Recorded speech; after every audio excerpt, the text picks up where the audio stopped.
Bonjour et bienvenue dans ce nouvel épisode de Radio Migo. Aujourd'hui, on va s'intéresser à la traduction de l'œuvre de Lovecraft. Pour parler de ce sujet, 3 invités ont très gentiment accepté de répondre à mes questions. Maxime Ledin, traducteur de comics, mais aussi de plusieurs textes de Lovecraft parus chez Brajlon, comme La Cité sans nom, L'Appel de Cthulhu, Le Cauchemar d'Innsmouth ou Le Monstre sur le Seuil. Il est aussi l'auteur du RPG book Le Pacte d'Innsmouth que va bientôt proposer le studio Eldercraft. Alex Nikolavitch, scénariste, traducteur de bande dessinée, est aussi essayiste et conférencier spécialisé dans la bande dessinée américaine. Il a récemment sorti le dossier Arkham chez Léa Éditions. Il a aussi publié la biographie en bande dessinée de HPL, celui qui écrivait dans les ténèbres aux éditions 21 grammes. Enfin, Christophe Thiel nous rejoindra en cours d'émission. Il est le co-directeur des éditions Malpertuis. Il s'intéresse particulièrement au fantastique classique et à l'œuvre de Lovecraft. Il est aussi spécialiste de Robert Chambers, dont il a traduit le recueil de nouvelles Le Roi en jaune. Allez, c'est parti.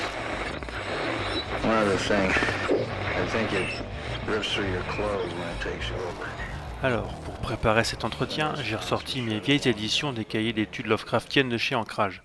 Joseph Altera qui écrivait de façon provocante en 89 qu'on n'avait pas traduit Lovecraft.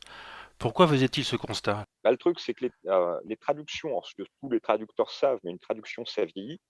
Il y a des traditions dans la traduction qui ne sont pas les mêmes d'une époque à l'autre. Moi, en traducteur de comics, je vois très bien comment les comics étaient traduits à l'époque de Sage Édition ou de Lug et comment ils le sont maintenant. On n'est plus...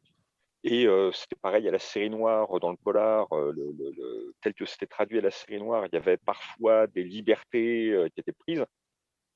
Il y a un truc aussi, c'est qu'on n'a pas les mêmes outils. Maintenant, on n'a plus les mêmes outils maintenant qu'à l'époque. C'était le traducteur qui devait s'attaquer à Lovecraft dans les années 50-60 avait accès qu'à des dictionnaires et pas forcément des dictionnaires bilingues. C'était parfois directement le Webster.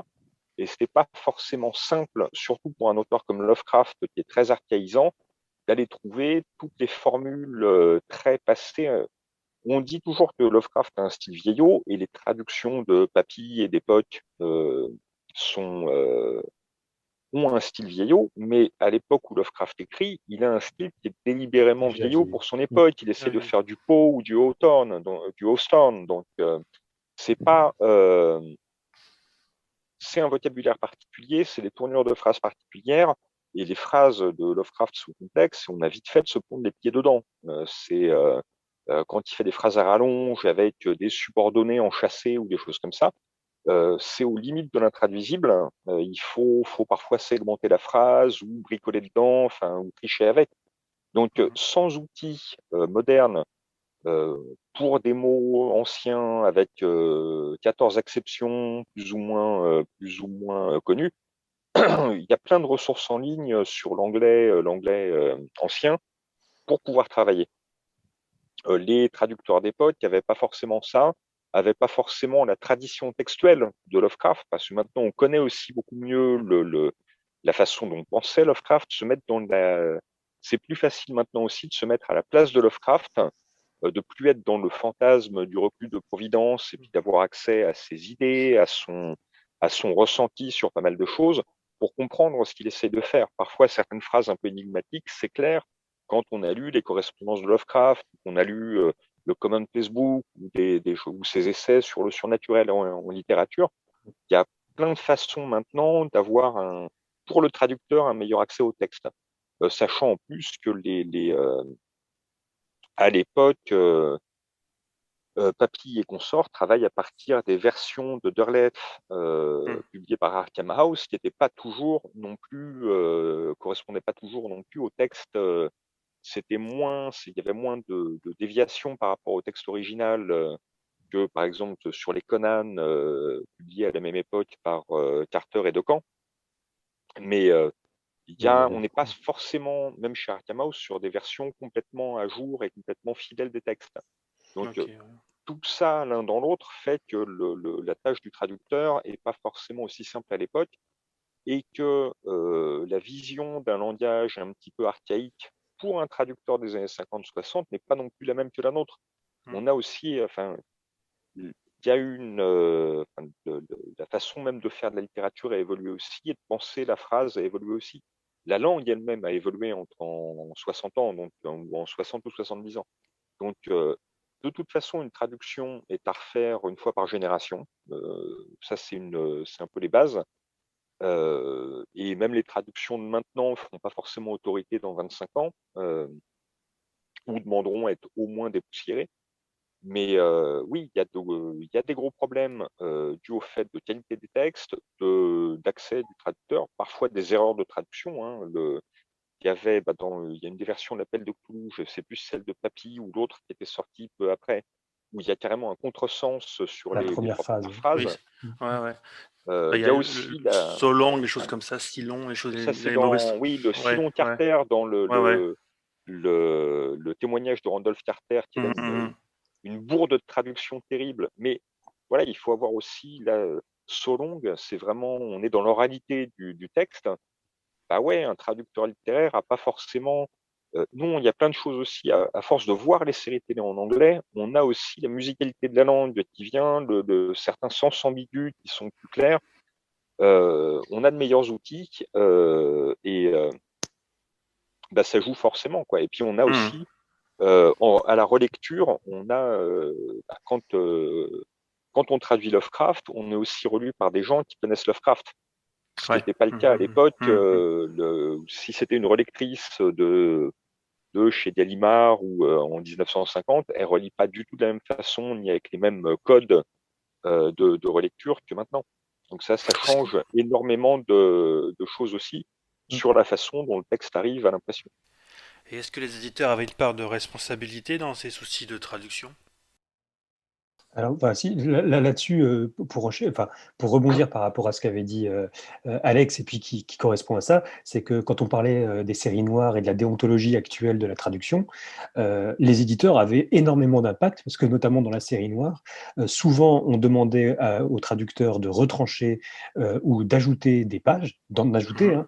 hein, parce que il fallait que ce soit, on avait des prix chez l'imprimeur en fonction, en gros, il fallait que tel livre corresponde à tel cahier, tel nombre de cahiers, et donc en fait, il fallait que ça corresponde, et on sabrait ou on augmentait, et c'est pour ça qu'on se retrouve avec des trucs absolument délirants et presque cultes maintenant dans certaines vieilles traductions de la série noire. Alors dans le cadre de Papy et de Noël, je suis pas sûr que c'était le cas, mais je suis tout à fait d'accord avec ça. Je pense, là par contre, pour De Noël, on a vraiment eu, de mémoire, alors je ne veux pas me tromper, hein, mais je pense que c'est quand même sous l'impulsion de Bergier quand même qu'il y a eu les Oui, premières oui. traductions. Ah ouais, ouais, ouais. Bergier qui avait des contresens, Bergier qui n'avait pas forcément complètement compris Lovecraft. Ah oui, non, Mhm. clairement pas. Mais je veux dire, sans lui, paradoxalement, sans Bergier, sans Bergier en 46, 47, si tu veux, ou peut-être un peu après, aux années 50, on n'aurait pas Alterac en 89 Hum, qui peut Ah oui. devenir être au moins la deuxième génération de critiques Lovecraftienne. Parce que je crois que dans les années 70, on avait eu un cahier de Lerne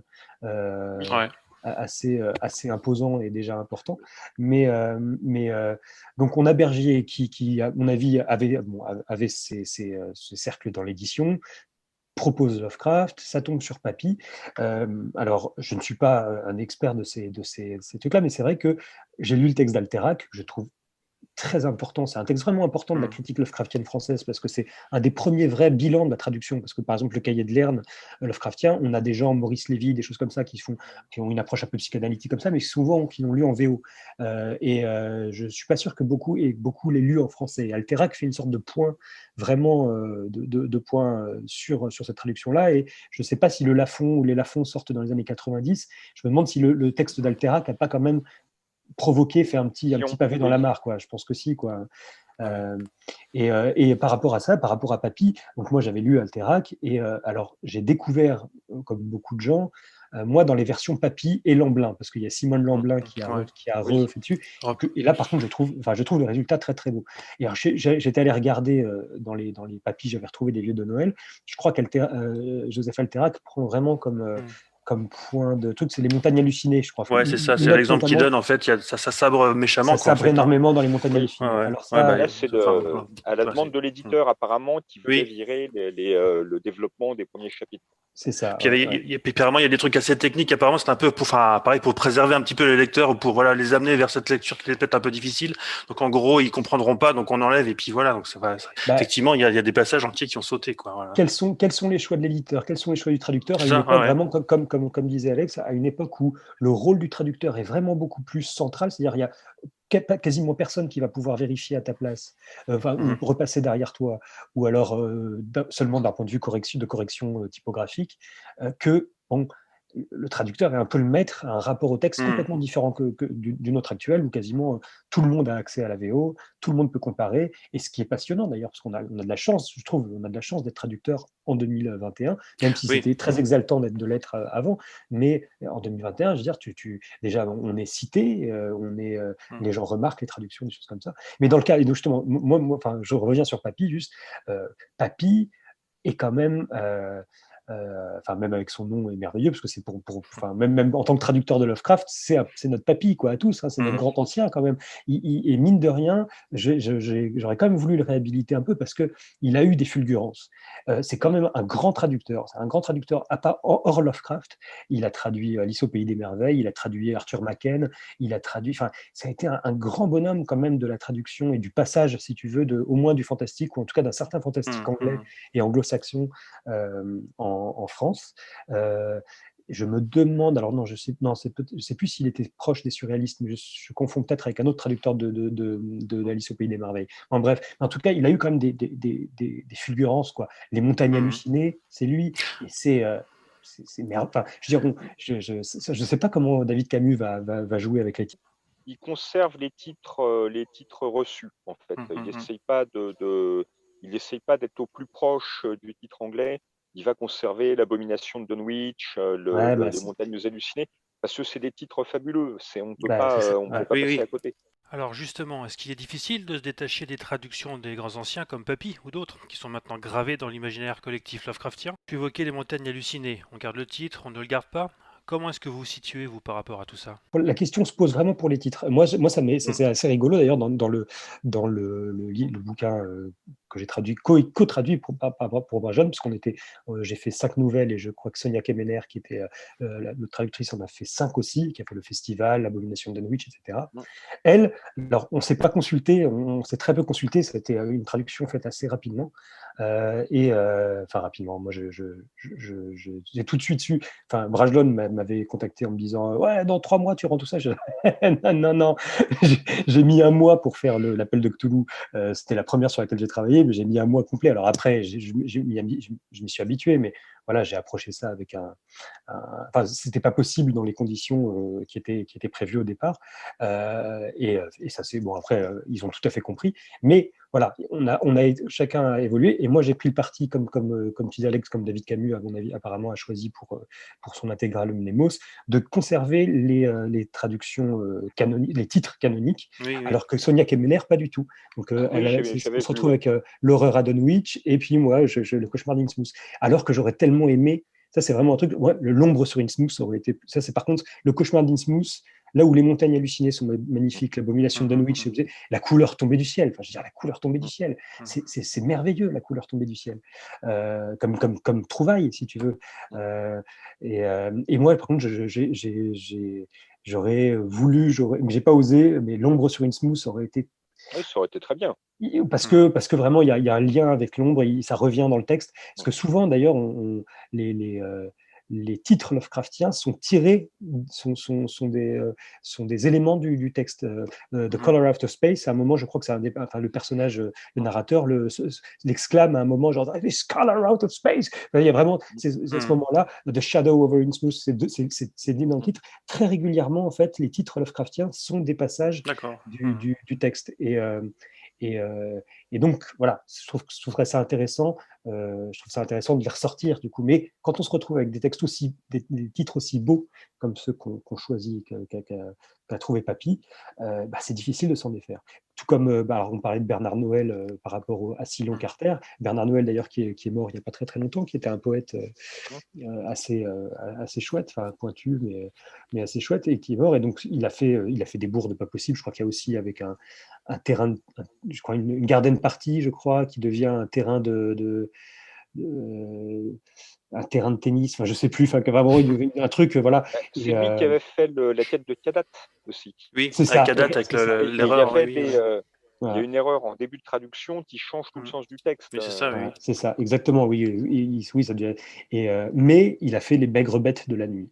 Tu vois, C'est ça justement, voilà, c'est des thèmes qui ont vraiment marqué. Est-ce que voilà, c'est pas, est-ce qu'on les garde, est-ce qu'on les garde pas? C'est une question que j'imagine qu'on doit se poser tout le temps. Est-ce qu'on repart de zéro ou est-ce qu'on garde des choses? Voilà, parce que c'est quelque part aussi on en rend un peu hommage à ces grands anciens, les grands traducteurs, quoi. Voilà.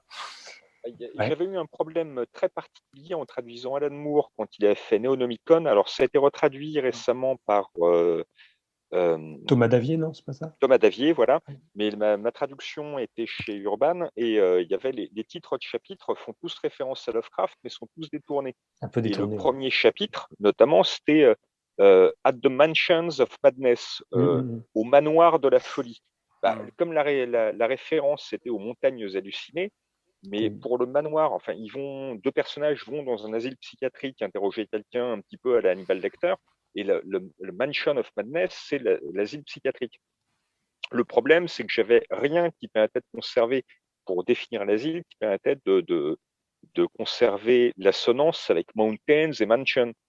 Et du coup, j'ai fait un glissement, j'ai fait un pas de côté, puisque un des personnages qui est une agente du FBI, a eu de gros problèmes psychiatriques. Et donc, du coup, le titre du chapitre est devenu, c'est une trahison, mais qui me permettait de conserver l'assonance, les compagnes hallucinées, et qui me permettait d'être au plus proche des montagnes, Les montagnes, de ouais. décaler Ah le ouais. focus de l'asile sur la personne qui y rentre, Mhm. tout en étant dans un bricolage, une espèce de tricherie. La traduction parfois oblige à cette tricherie-là. Hein. C'est le coup classique du jeu de mots intraduisible qu'on va décaler, détourner, etc. pour fonctionner. Parce que quand je fais de la bande dessinée, il est hors de question que je ne traduise pas un jeu de mots et que je renvoie une note en bas de page. Ça casse la fluidité. Et j'évite, je suis de cette tradition-là qui évite un maximum les notes du traducteur à moins d'être dans un texte j'en ai fait, c'est sur le Je suis Providence, où on est dans un texte qui est quand même à Oui. vocation universitaire, où là, la note du traducteur a du sens. Oui. Oui. Et puis C'est il y a attendu dans un déjà document plein de pareil. notes de bas de page. En plus, Voilà. Joshi en Donc, met, ça ça ne casse coupe pas pas la la narration, fluidité. quoi. Voilà. Alors que dans une bande dessinée, dans une nouvelle qu'on peut lire pour le plaisir et pas. Effectivement, nous, on peut aller lire des textes comme ça aussi dans un but de réflexion, de recherche. Mais le lecteur de base qui va prendre un tome de Lovecraft au relais de la gare pour lire dans le train, il n'est pas là pour avoir des notes de traducteur. Donc, il faut que je trouve des solutions. Et là, dans le cas présent, ça avait été effectivement au prix d'une petite tricherie pour conserver, parce qu'effectivement, ce que je voulais conserver, c'était aussi le titre canonique, l'assonance avec les montagnes hallucinées. Donc, c'est là où toute traduction est trahison, mais la trahison doit être, enfin, comme dirait Lord Littlefinger dans Game of Thrones, tant qu'à trahir, autant le faire bien, quoi. Ah ouais. Et Ah non, justement, ouais, de façon plus générale, certains pensent qu'il faut, comment dire, coller le plus possible au texte d'origine quand on est en traduction. D'autres pensent qu'on peut, ouais, on peut s'autoriser quelques écarts. Vous situez comment vous, pardon, par rapport à ça? Ah bah moi, de mon côté, je suis entièrement du côté à s'autoriser des écarts, enfin s'autoriser des écarts dans une certaine mesure. Oui, En bien fait, sûr, ouais. tout l'art, enfin je pense que toute la traduction, c'est la négociation entre l'écart que tu t'autorises et et l'impact. En fait, traduire, enfin, de mon côté, ce que j'ai fini par comprendre, hein, ça a été au début, je traduisais j'avais l'impression de traduire des mots, mais en fait, tu traduis pas du mot, au début, je traduisais du sang, après, je me suis dit, ah oui, je traduis pas des mots, en fait, je traduis du sens, comment je suis malin. Non, en fait, après, je me suis réalisé, je ne traduis pas du sens, je traduis l'impact sémantique des mots VO, l'impact Ah ouais. sémantique que ces mots ont eu sur le lecteur. Il faut que j'arrive à reproduire ça. Donc, si ça doit Ah ouais. changer un petit peu avec ma version, ma vision de ça et ma vision de l'impact que les mots que je vais utiliser vont avoir sur le lecteur francophone, et ben c'est ça que je vais essayer de reproduire. Donc, avec des fois des moments où ça peut être assez différent. Alors, la plupart du temps, très peu, encore une fois, par rapport à ce qu'a dit Alex, parce que aussi l'imaginaire, enfin, le lecteur francophone, de plus en plus, est habitué à l'imaginaire anglo-saxon. Oui. Et imaginaire et habitué à la narration anglo-saxonne, qui est devenue quasiment maintenant la narration principale. La narration anglo-saxonne, en tout cas la façon de raconter des histoires, est devenue quasi universelle, ce qui n'était peut-être pas le cas, par exemple, au XIXe siècle, où traduire les premiers romans gothiques devait vraiment être quelque chose de très, très, très, très curieux, quoi. Vraiment, on était face à une langue complètement éclatée, complètement délirante.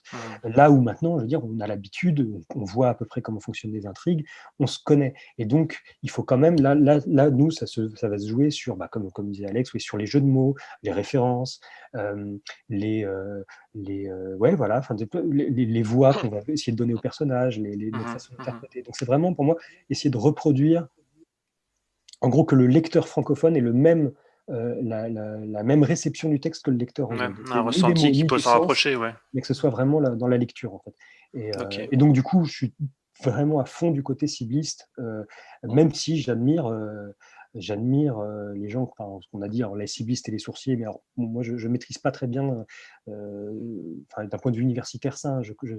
vraiment, j'ai les mains dans le cambouis, j'admire les linguistes qui arrivent à manipuler ces concepts, moi pas trop, mais on parle souvent de sourciers, de gens qui arrivent dont la vision de la traduction est de coller des fois Mhm. à une syntaxe autre. Honnêtement, je l'ai très peu vu. Enfin, en tout cas, j'ai l'impression que dans la traduction de l'anglais vers le français, on est quand même beaucoup à être sur un rapport cibliste, en tout cas du côté du roman et Mhm. de la fiction. Après, je ne saurais pas te dire. C'est clair que quand il m'arrive de traduire des textes, je vais pas dire plus techniques ou plus universitaires, mais mettons des articles, des choses comme ça, oui, de base, un texte savant, il va plutôt falloir être sourcier. Et une traduction savante, par exemple, des universitaires qui vont traduire des textes latins ou mésopotamiens, etc., vont aller vraiment vers le côté sourcier pour avoir une précision Hmm. qui va permettre la recherche, quitte à abonder Quitte en à, note en ouais, bas de page. ouais, Voilà. ouais. Quitte à proposer des fois des Le, versions plus ciblistes, justement, après, voilà. pour essayer Mhm. ouais, d'harmoniser tout à fait. Ouais. Exactement. Mais pour de la pop culture, pour ce qui reste de la pop culture, bah, il faut la démarche est beaucoup moins savante. C'est une démarche pop. Donc effectivement, bah, c'est Geneviève Coulon qui traduisait Thor. Bah, quand Thor est écrit par Stanley, Stanley écrit dans ce qu'on appelle le faux Shakespeare.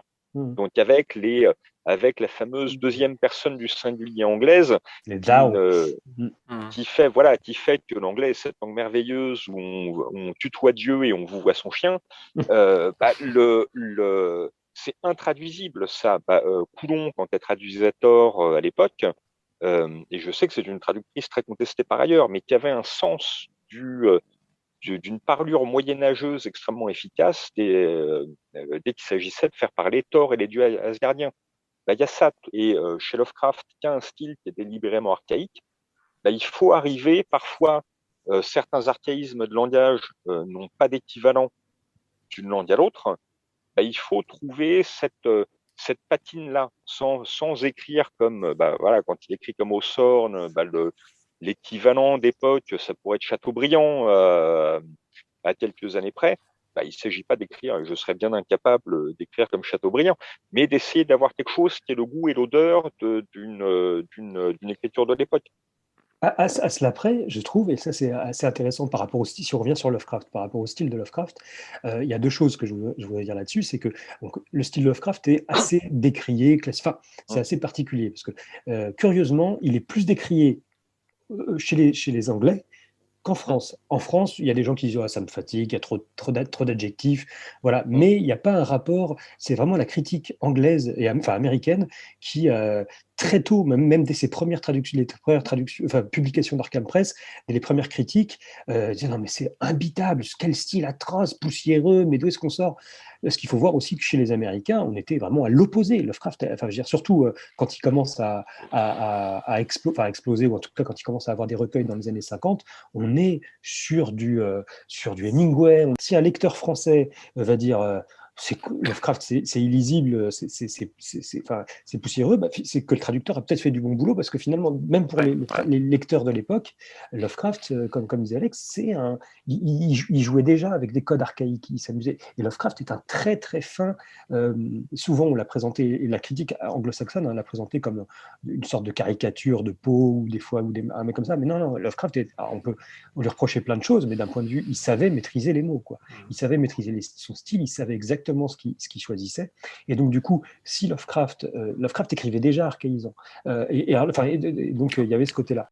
Ouais, est-ce que c'est pensable du coup, par rapport à ce style qui était un peu archaïsant, est-ce que souvent en ce moment on a un peu tendance à moderniser? Est-ce qu'il faut moderniser, quoi? C'est la question aussi.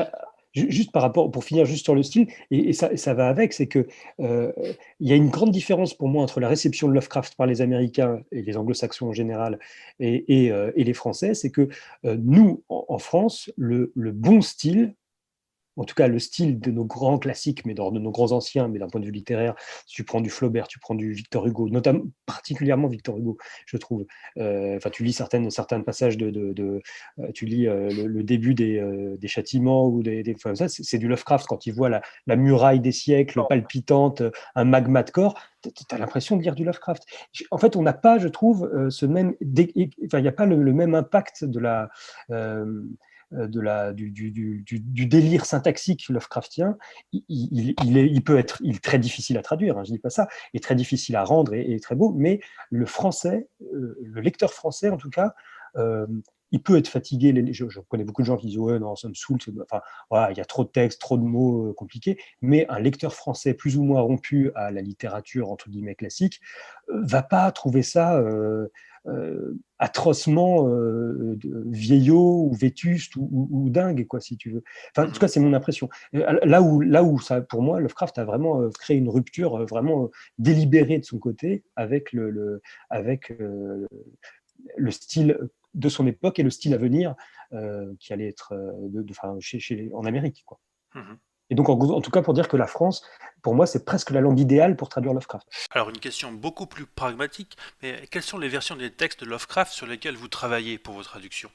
Moi, ce qu'on m'a envoyé, quand Mnemos m'a envoyé les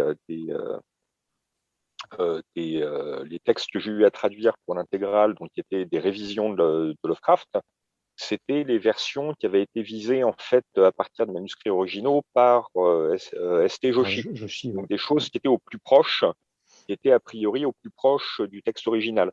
Il est arrivé, je ne sais pas si on les avait pour tout, peut-être que certains correspondaient en fait à la publication dans Weird Tales. Donc, mais il me semble que Joshi a réintégré par exemple les paragraphes qui avaient été corrigés par Weird Tales avant publication. Il y a eu un travail là-dessus et ça avait été pareil pour Clark Ashton Smith. J'avais travaillé à partir de textes qui avaient été restitués au plus proche de l'original. Ok. Aussi a fait une édition dite Variorum dans laquelle il donne les différentes variantes, justement, les différentes variantes publiées d'un même texte. Et il a fait lui-même un travail de réinterprétation et de dépouillement de ces différentes versions, et évidemment avec comme source principale les manuscrits à chaque fois qu'il y en avait. Alors les manuscrits, c'est un faux Graal parce qu'ils sont extrêmement difficiles à lire. Donc il y a peu de gens qui ont l'entraînement nécessaire pour les interpréter correctement. Joshi en fait partie. Ouais. Il y a la fameuse histoire des dôles et des bôles dans la quête de Kadat qui sont très difficiles à interpréter, à savoir de quoi il s'agit à quel moment. C'est pareil pour ça. Moi, en 2012, pour l'Appel de Cthulhu, qui est la première traduction, la première nouvelle à laquelle je me suis coltiné, et quelle nouvelle, j'avais cherché, justement, ça a été ma première question, parce que de ce côté-là, je pense que Brajlon était pas... t'es pas dans un rapport intello à Lovecraft, c'est genre on va sortir du Lovecraft, c'est libre de droit, on y va. Et alors que moi j'étais là, non, oui, c'est super, mais c'est compliqué quand même, vous vous rendez compte? Et donc la première quête, ça a été vraiment d'essayer de trouver ça. Et alors j'étais allé sur le site hplovecraft.com, je crois, qui répertorie et qui a justement, bon, j'avais cherché, qui normalement explique qu'ils ont pris toutes les dernières éditions de Joshi, en tout cas, et tout ça. Et alors, est-ce que, en 10 ans, je ne sais pas, il s'est peut-être passé quelque chose, parce que je l'avais traduit en 2012. En 2012, dans l'appel de Cthulhu, à la fin, on a moi j'ai traduit, sur le texte que j'ai traduit, que j'avais récupéré là-bas, on avait des tall idols. Et donc, que les idoles, enfin, en gros, la sculpture qu'on a, et en fait, je trouvais ça curieux, mais à la fin, dans la scène du sabbat, enfin, pas à la fin, mais dans la scène du sabbat, dans les marécages, on a le pylône sur lequel on a une petite idole, mais à la toute fin, quand on a vraiment le rapport un peu apocalyptique où le narrateur commence à décrire ce qui arrivera quand le grand Cthulhu se réveillera, et voilà, quand on est sur cette espèce d'explication finale très, très régulière, enfin très souvent chez Lovecraft, ou en tout cas surtout dans ce passage-là où Lovecraft perd un petit peu ses manières à la peau, mais voilà, il débute ça. On a une explication où il dit que c'est les tall idols venus du ciel, enfin venus du cosmos. Et donc moi j'ai écrit des hautes idoles, quoi, si tu veux. Et 10 ans après j'ai regardé et c'est devenu des small idols sur le même site. Et je suis très emmerdé parce que du coup il faut que je change. Donc alors tu vois, c'est typiquement le genre de choses qui m'a fait réfléchir, notamment, on parlait à The Most Pitiful au début, la traduction d'Yves Rivière dans les bouquins, dans la collection de chez Lafon, qui commence par le plus pitoyable, je le crois. plus pitoyable, voilà, la chose la plus pitoyable en ce bas monde, qui est un truc comme ça. Mais alors, est-ce que Contresens. Contresens, absolument, parce qu'on a en anglais, c'est the most merciful thing in the world, voilà. Mais alors, est-ce que il ne s'est pas trouvé, enfin, je pas pour lui trouver une excuse, mais est-ce que s'il ne s'est pas retrouvé dans la même situation que moi, ou sur un même site avec un livre, un truc de référence, les tall sont devenus des small, est-ce que pour lui, il n'était pas né avec un truc avec the most pitiful qui sait, quoi, si tu veux. Et voilà, ça peut-être, Christophe sera peut-être plus. Enfin, moi, je maîtrise pas du tout, j'ai jamais vu de manuscrit, à part en reprographie, mais je connais pas ça, mais c'est vrai que j'ai l'impression que ça peut évoluer encore maintenant, quoi. Alors d'après vous, au-delà du passage de Lovecraft dans le domaine public, quelles peuvent être les raisons de l'explosion du nombre de retraductions de ces textes depuis quelques années? Oui, oui, ça je m'en doute bien. Oui, alors il fait signe avec les mains à l'argent, mais ouais, au-delà de ça. Enfin, c'est libre de droit, mais après, c'est clair que voilà, moi, un éditeur, quand les éditions Nemos me proposent de traduire des textes de Lovecraft, surtout que là, c'était Jacques Parsons qui avait traduit ce que j'ai eu pour partie ce que j'ai eu à faire, et il y avait des problèmes de traduction aussi à son niveau. Après, la gestion des traductions chez Pocket dans les années 90, c'était particulière. Il paraît que Guamard, qui maîtrisait mal l'anglais, retouchait les traductions de ses traducteurs parce que ça lui plaisait pas. Et en manquant un peu du recul et du bagage pour pouvoir le faire bien. Donc je jette pas la pierre à Parsons, mais voilà, moi on me propose de traduire de Lovecraft. Forcément, moi en tant que traducteur et en tant que fan de Lovecraft, forcément je dis oui, quoi. Enfin, c'est le truc. Après, bon, juste après avoir dit oui, je me tape le front en disant mais bon sang, dans quoi tu t'es embarqué, malheureux, quoi. Surtout que je connais bien David Camus, et David Camus a failli faire un burn-out en sortant des Montagnes hallucinées. Donc, mais d'un autre côté, voilà, c'est le genre de truc que moi, en tant que traducteur, je peux pas refuser. De la même manière que quand j'ai eu à faire Carterton Smith, voilà, c'est un auteur que j'adore, je peux pas refuser Smith.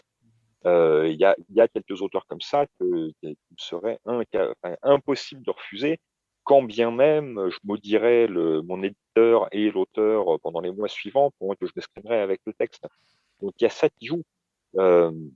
Et le fait est, le domaine public et la disponibilité de versions du texte de bonne qualité. Et alors, vous n'avez pas pas une petite pression par rapport, enfin maintenant, enfin je vais pas dire que tout le monde connaît Lovecraft, mais beaucoup plus que dans les années 50. Donc il y a des choses peut-être intouchables, ce genre de choses. Est-ce que vous n'avez pas une petite pression est-ce que ça j'y touche pas? Une pression par rapport aux fans. Alors j'aime pas trop le mot, mais est-ce qu'il y a cette pression-là, vous la ressentez quelque part?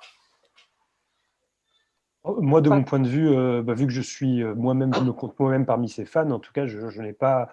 Non, ma grosse pression, elle était par rapport à Lovecraft principalement, et par rapport à, enfin, par rapport à Lovecraft, par rapport à moi, mon rapport à Lovecraft, c'est-à-dire je tremblais de rendre une copie moyenne, à minima moyenne ou au pire médiocre, quoi.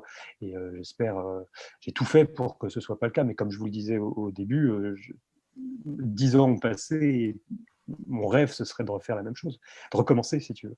Mais là, je pense qu'on est sur on a une chance. Enfin, il y a peu de textes. Là, en y réfléchissant, je ne vois pas d'autres exemples d'auteurs qui ont été retraduits sur un temps aussi court, de façon aussi nombreuse. Donc, il y a effectivement la question de livre de droit. Il y a le fait que pour beaucoup de traducteurs, en tout cas dans le milieu de l'imaginaire et même de la pop culture en général, c'est le Graal, enfin c'est un Graal, un des Graals parmi d'autres.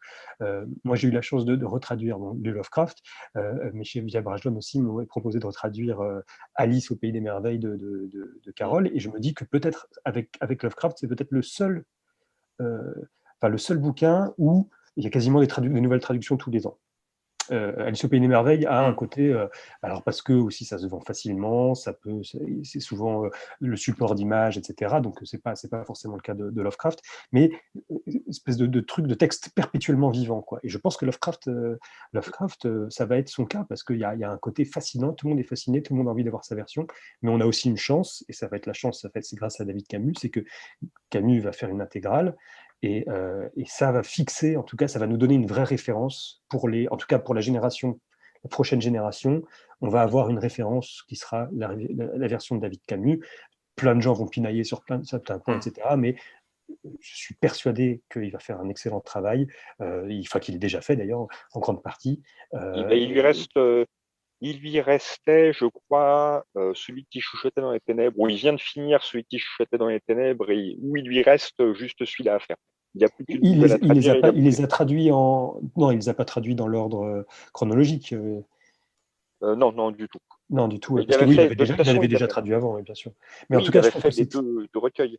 Et puis je pense que dans un travail comme il le fait, je pense que sa compréhension de Lovecraft, sa compréhension de la langue a dû progresser de mois en mois, avec sans doute, oui, des burn-out, des choses comme ça, parce que ça, je peux comprendre tout à fait, parce que c'est pas une langue facile, et c'est vraiment être immergé à ce point-là dans cette langue-là doit être difficile, mais ça va être très précieux, et pour les gens qui vont le lire, et pour les autres traducteurs qui vont le regarder. Moi, j'admets être d'une jalousie extrême. Si tu veux, je m'apprête vraiment je vais prendre tous mes surnoms, tous les surnoms, je vais sans doute cracher dessus sur tous les forums. Non, c'est pas vrai. C'est pas vrai parce que je serais je suis très jaloux parce que j'avais lu aussi ses premiers trucs, je trouvais ça très très bon.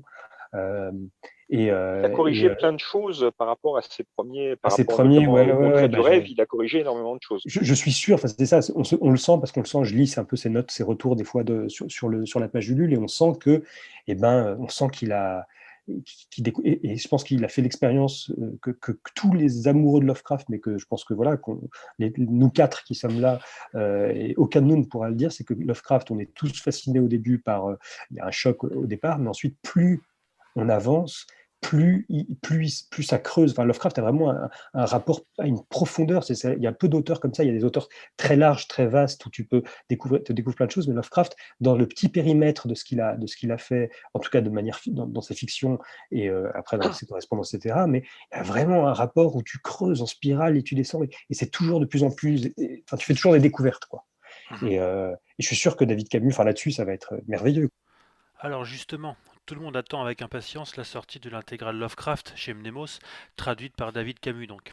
Alors Alex et Christophe, vous avez travaillé dessus, est-ce que vous pouvez expliquer quelle a été votre participation? Moi, mon rôle, c'est de fournir des éléments d'appareil critique. Donc, j'ai fourni quelques articles.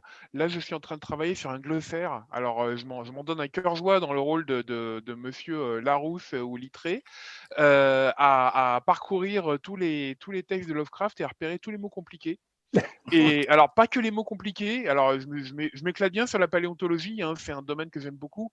Et quand, dans les montagnes hallucinées, par exemple, les termes de paléontologie, alors il y a aussi un petit plaisir à mettre en avant quels sont les termes qui étaient pertinents à l'époque de Lovecraft, mais qui aujourd'hui sont tombés en Mhm. désuétude.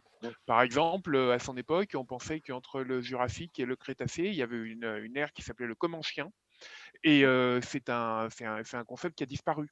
Voilà, donc il faut refaire un petit peu d'archéologie du langage. D'accord. Mhm. Alors après, quand on rentre dans les histoires dunsaniennes, les histoires dites des contrées du rêve, on a une surabondance de termes de minéralogie parce que c'est toujours des palais en onyx, en chrysobéryl, etc.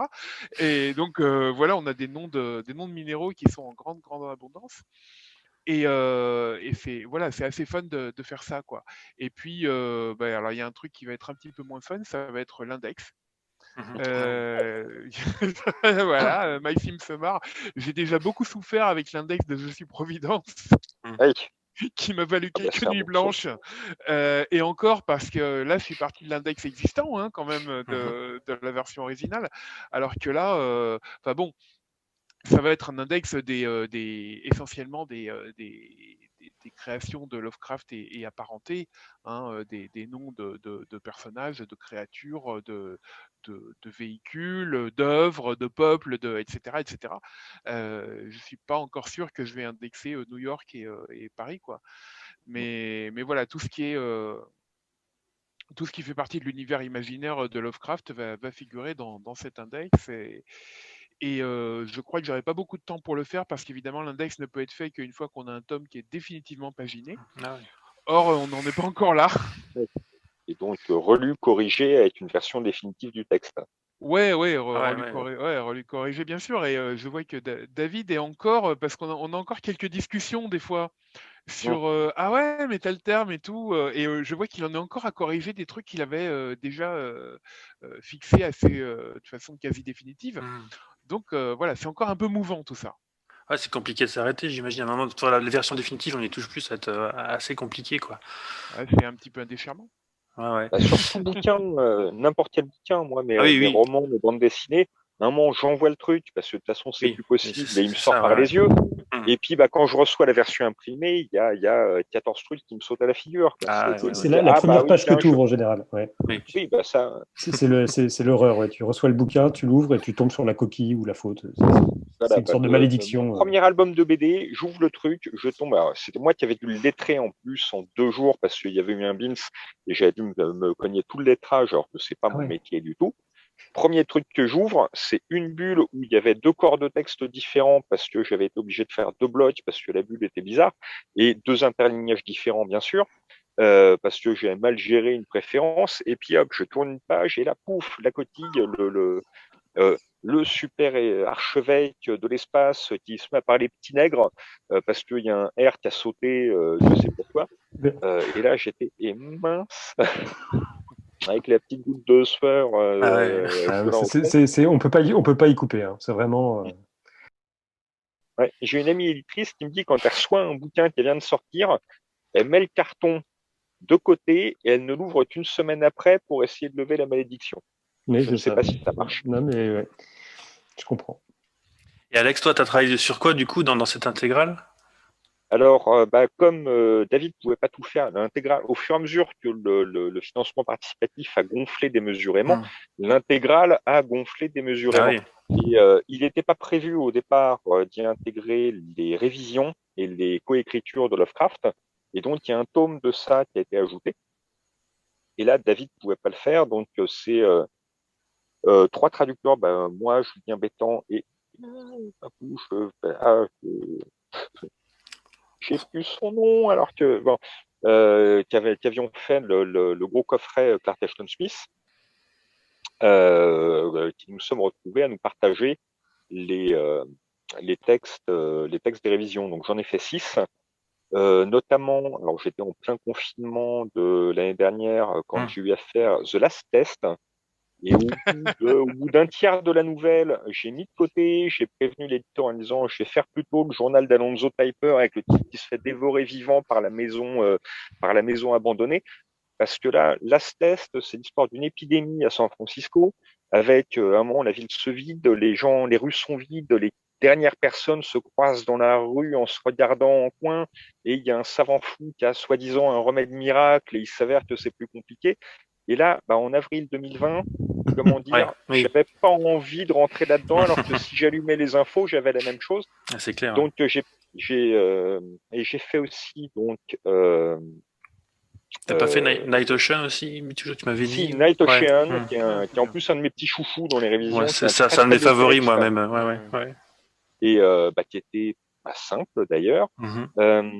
J'ai eu le Electric Executioner, qui est très sympa, qui est plutôt rigolo, qui est pas le meilleur texte de Lovecraft ni le plus inventif, mais qui est vachement rigolo, avec un voyage en train, avec un enquêteur qui se retrouve à voyager de nuit dans le train avec un type qui est apparemment un fou furieux et qui a une invention, une alternative, qui a dans sa valise une alternative à la chaise électrique, donc il y a une ambiance absolument délicieuse. Il y avait Crawling Chaos, le chaos rampant, et l'autre texte qu'il a écrit avec Hazelhead, qui est La Verte Prairie, donc qui sont des textes très courts. J'avais commencé par ceux-là pour m'échauffer d'ailleurs. Des poèmes en prose, presque plus. Voilà, ça ressemble assez au poème en prose de Clark Ashton Smith. Donc il y avait pareil une tonalité particulière assez lyrique à trouver sur cela. Et j'en oublie un Adolfo Castro, et c'était j'ai un blanc. Ça fait le titre très sérieux. Ouais. Ça reviendra. Non. Il faut J'en l'acheter. ai fait les relectures le mois dernier. On a fini, j'ai dû rendre tout ça l'été dernier. On a fini la phase de relecture et correction il y a un mois et demi à peu près. Donc, et justement, c'est par rapport, donc c'est un travail titanesque, mais du coup, parce j'imagine, il faut garder une harmonie de tonalité entre les révisions, les textes originaux, entre guillemets. Et ça se passait comment, du coup, le travail avec David Camus pour essayer de garder une certaine homogénéité? Alors, comme David ne pouvait pas s'en occuper vraiment, il nous a envoyé son glossaire pour avoir, pour certains termes sur lesquels il s'était arrêté sur une traduction, sachant que l'anglais est une langue, la répétition n'est pas une faute de style, alors qu'elle l'est en français. Donc là aussi, il y a un glossaire de ce genre. Et alors, David avait prévu le coup, avait plusieurs entrées pour chaque terme, enfin plusieurs alternatives pour chaque terme. Mais voilà, il me semble qu'il a jeté un œil, mais on n'a pas eu de contact direct à ce niveau-là. Il a préféré aussi nous laisser, enfin, il avait pas mal de choses dans son assiette, il a préféré nous laisser travailler dans notre coin. Et j'imagine qu'il y aura une dernière repasse de sa part, d'autant que dans un des textes, il y avait la citation « n'est pas mort ce qui dort dans l'éternel » et d'étranges zéons, etc. Et où là, d'ailleurs, j'avais proposé une traduction parce que j'avais pas encore celle de David et j'avais mis une note au relecteur en lui disant, voilà, de toute façon, tu récupères la version de David et tu l'intègres à la place de la citation que j'ai mise en attendant. Donc il y avait ce genre de petit D'accord, réglage-là. ok, ouais. Et du coup, je vous ai tous les trois sous la main, vous êtes tous les trois travaillés sous le fouet de Christophe pour Je suis Providence. C'est passé comment du coup? Ça se passait comment là, les traductions? Voilà, juste par curiosité. Allez-y, lâchez-vous. Non, moi c'est pour toi, mais je plains. Moi ça s'est très bien passé. Moi je t'ai tout rendu en retard constamment. J'étais pas super en avance, mais j'ai eu le problème, c'est que ça s'est télescopé avec 36 boulots, et donc j'ai eu un gros retard à l'allumage que j'ai rattrapé par la suite. Parce qu'en fait, à un moment, même tu m'as renvoyé des chapitres que tu n'avais pas réussi à attribuer en toute fin, si je me souviens bien, et j'avais pu prendre des chapitres supplémentaires, alors que mes premiers chapitres, j'avais mis un temps fou à les rendre, alors que Joshi est pas un auteur. Il a une écriture extrêmement plate, c'est un universitaire, il ne cherche pas à faire du style, il est factuel. Donc ça, c'est quelque chose qui en soi ne pose zéro difficulté de traduction. Le seul truc, c'est que quand il parle des lignes de bus de Brooklyn en 1925, là, il a fallu que je fasse quelques recherches pour comprendre de quoi il parlait et pour pas faire de contresens dans mes phrases. Et un certain nombre de trucs du genre, vérifier aussi la valeur de l'argent pour certains trucs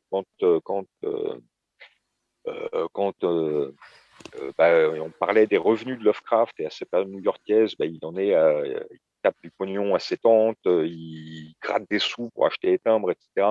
Et il se vante de se nourrir pour 25 cents par jour ou pour 15, 25 cents, je crois, Mhm. c'est-à-dire une demi-boîte de haricots Heinz, 2 tranches de pain et une tranche de fromage. On comprend qu'il soit mort d'un cancer des intestins, d'ailleurs, le malheureux.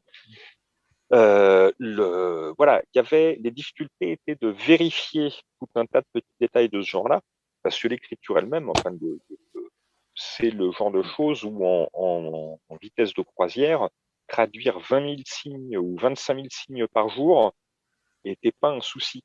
Mhm. Simplement, parfois, je m'arrêtais effectivement une demi-journée à vérifier tout un tas de trucs sur la topologie de New York pour bien comprendre les distances, etc., et pour pas dire de bêtises.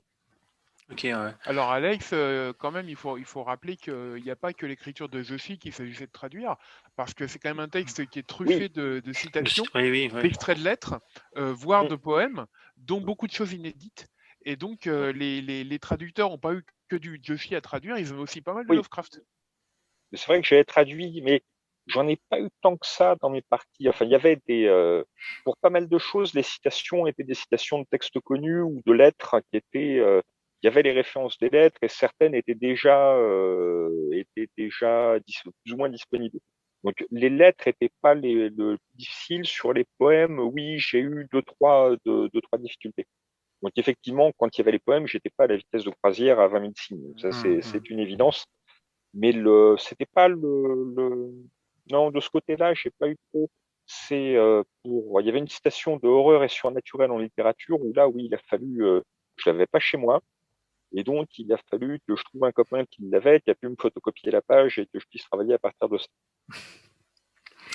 Parce que toi, Maxime, tu avais travaillé sur quelle partie du coup? Alors moi, j'ai fait très peu. Par rapport, je crois que je Mhm. dois être un des Mhm. traducteurs qui en a fait le moins. J'ai l'honneur de faire le premier chapitre et je crois le chapitre 10 du premier tome seulement, hein. Donc j'ai vraiment été assez light là-dessus. Bon, j'ai eu des petits soucis familiaux, enfin des soucis familiaux Mhm. de ce côté-là, donc ça m'a vraiment un peu recoupé. Mais moi, le chapitre 1, en plus, c'est très court puisqu'on est vraiment sur la généalogie. Alors même Mhm. s'il était assez coton, puisqu'il fallait quand même assez s'amuser avec retrouver les bons noms de registres paroissiaux, des choses comme ça, Ouais, même si c'était pas des registres paroissiaux justement dans les débuts coloniaux états-uniens. Non, là, moi, c'est encore par rapport aux citations. Alors, paradoxalement, les citations de Lovecraft et les poèmes, j'adorais ça parce que quand c'est des poèmes de Lovecraft et ses lettres, surtout dans sa correspondance où il a son nom, il a son ton, mais c'est un peu plus raché. Donc, j'avais l'impression de retrouver un vieux copain parce que j'avais l'impression de retrouver ça, oui, c'est lui, c'est très plaisant à traduire. Même ses poèmes, souvent, ses poèmes sont assez plaisants. Je crois que j'avais dû traduire quelques poèmes d'anniversaire ou des choses comme ça qui sont assez sympas. Mais ce qui était plus compliqué, ça a été les citations tirées, puisque je crois que le chapitre sur lequel je travaillais, le chapitre 10, c'est sur son matérialisme, le matérialiste athée. Et donc là, c'était vraiment son substrat, tout son background Mhm. philosophique. Et alors là, il fallait retrouver des citations de Henkel, d'autres auteurs et vulgarisateurs scientifiques de l'époque, et dont certains ont été traduits. Donc là, alors là j'ai plongé dans Gallica et la BNF pour essayer de retrouver les bonnes traductions d'époque parce que j'étais trop flemmard pour les traduire. Mais en fait, ça me prenait 1000 fois plus de temps. J'aurais mieux fait de les traduire moi-même. J'ai fait Mais quelques passages sur Gallica aussi, ouais. ouais, bah oui, parce mais en même temps, je trouvais que ça valait le coup de se dire, bah écoutez, si on peut retrouver une citation par une traduction d'époque, souvent même des textes, parce que souvent lui, Lovecraft, se nourrissait de vulgarisation, mais souvent de vulgarisation de il y a 20 ans, tu vois, même par rapport. Alors, il était paradoxal, en astronomie, il était très à la pointe, mais même enfin, après, Christophe me corrigera peut-être, mais notamment sur la paléontologie ou l'évolution, il avait, en tout cas, Henkel a été son grand, vraiment, même sur l'athéisme, a été un des grands inspirateurs, je crois. Et là-dessus, il y avait vraiment j'ai eu plusieurs textes là-dessus, et puis même sur la philosophie, donc à retrouver des traductions. Et il y en a souvent eu. Il y a Mhm. souvent eu des traductions. Il y avait une, une vraie édition, même en France, hein, quand même, dans les années fin 19e, une vraie édition scientifique française, quand même, donc qu'on peut retrouver sur Gallica. Donc ça, c'était très chouette, mais très dur, très long. Il n'y a pas que cette inspiration-là, parce que quand tu regardes le bouquin de Haeckel qui s'appelle Les formes d'art dans la nature, Ah ouais, magnifique. quand tu regardes les formes de protozoaires et Ah autres bah, machins j- j- unicellulaires marins, tu reconnais des créatures de Lovecraft, ah hein. bah, je suis Mhm. tombé J'en- là, récemment, je suis tombé sur Je parcourais, je vais essayer de vous retrouver. Je ne sais pas si on peut envoyer des vidéos là pendant que vous discutez, mais je suis tombé sur un truc chez Henkel et je me suis dit non, mais en fait, c'est la grande race, c'est sûr. Enfin, je vais essayer de vous retrouver ça. Attendez. Lovecraft connaissait tout ça, bien sûr. Ah ouais, Et, non, mais c'est fou, mais dans, c'est vraiment eux, quoi. dans le dossier Arkham, je détourne, il y a une planche de Haeckel que je récupère, enfin qu'on avait un peu bricolé, mais qui se retrouve dans le dossier Arkham aussi, Ouais. pour décrire les fragments de bêtes qui trouvent dans le fleuve du Vermont. Oui, c'est merveilleux. Puis en plus, il faut dire que même le nom allemand du texte, c'est Die Kunstformen der Natur. Je trouve ça, même moi, ça me fait peur, tu vois. J'adore. Alors, dernière question, en guise de conclusion. En 1989, on disait qu'on n'avait pas encore traduit Lovecraft. Et maintenant, en 2021, est-ce qu'on peut dire que ça y est, Lovecraft a été traduit? On fait à le dire quand On même. peut commencer à lire, ouais. On fait à le dire, hein. Et Et ce on qui peut même reste- se poser la question, qu'est-ce qui n'a pas encore été traduit? Et Bah, voilà. Finalement, pas grand-chose. Hein. Mais qu'est-ce qui reste comme grand chantier? Peut-être les lettres, peut-être Les lettres, ouais. Ouais, voilà. Le chantier des lettres en édition américaine n'est pas encore terminé. Mhm. Donc, pour ce qui est d'une édition française, on n'en parle même pas, quoi. Oui. Ouais, c'est Il y aura quand même pas mal de choses. Il me semble qu'il y aura quand même un volume avec pas mal de lettres dans l'intégrale Nemos, je crois, où il y en avait quelle Oui, quantité. évidemment, il y a surtout des lettres un peu qui sont pertinentes par rapport aux rêves, des choses comme ça. Mais c'est vrai que si on veut reprendre, voilà, Joshi, il en a fait quand même, enfin, oui, au final, il en aura fait 25 volumes, alors qui certes ne sont pas tous de la même, de la Du même même intérêt. importance. Il y a des fascicules dedans, mais ça fait quand même un gros paquet. C'est un peu comme Je suis Providence, il y a des projets qui existent, on en est encore à ce stade où il y a des tas de gens qui ont envie de faire des tas de trucs, Mhm. et chacun hésite devant l'ampleur du travail. Et là, c'est encore pire que Je suis Providence. Par rapport à ça, je pense que, alors après, c'est un peu,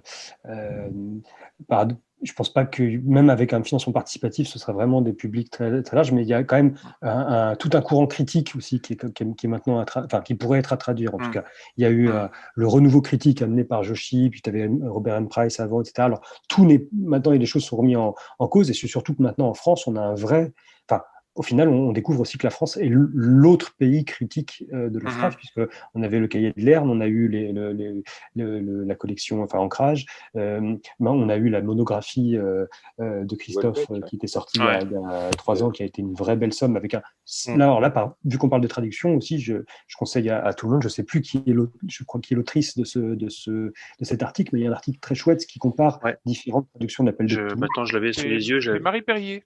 Oui, Marie voilà. Perrier, c'est ça. Qu'on avait vu à Nancy tous les deux d'ailleurs.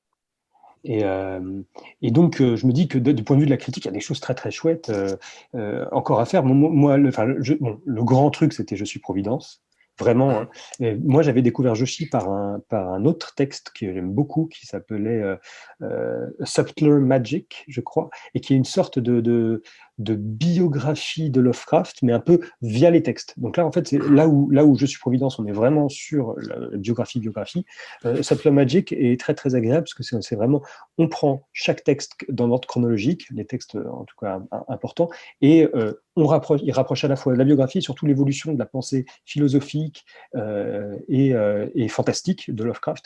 Et c'est très agréable parce que du coup, c'est une biographie littéraire, mais vraiment de ses textes au final, avec une évolution. Et c'est une autre approche finalement. Et je crois que il l'avait écrit en 94, et donc je crois la première, I Am Providence, c'est 96, si je ne me trompe pas. Donc voilà, voilà, il y a plein de choses. Mais je pense que c'est du côté critique, et ça, je ne suis pas sûr que ça se vendrait beaucoup. Ouais, sur des tailles, voilà, Je suis oui, ça reste peut-être une niche, peut-être, quoi, effectivement. Joshi est bankable.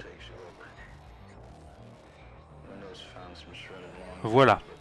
C'est sur cette déclaration à la gloire de Est et Joshi que se termine ce deuxième épisode de Radio Migo. Je renouvelle mes remerciements à Alex, Maxime et Christophe, et je vous dis à bientôt.